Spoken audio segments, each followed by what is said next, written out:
Welcome to Penrose Learning, where we make understanding easy. In this video, I will explain how to unlock a GMC Acadia without a key. It can be quite frustrating to find yourself locked out, but don't worry, there are several effective ways to regain entry. We'll explore practical, step-by-step solutions, starting with a clever feature many owners overlook.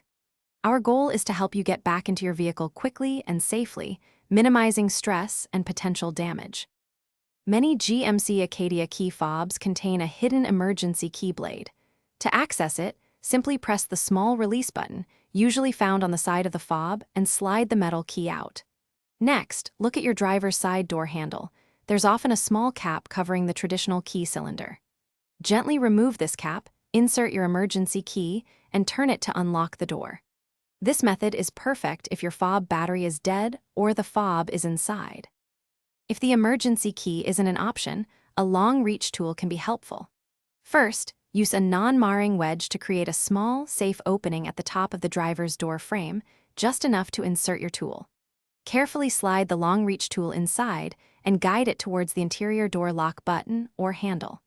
Once you've successfully activated the lock, gently remove the tool and wedges before opening the door. Exercise caution to avoid any damage. While these methods can be effective, sometimes professional help is best.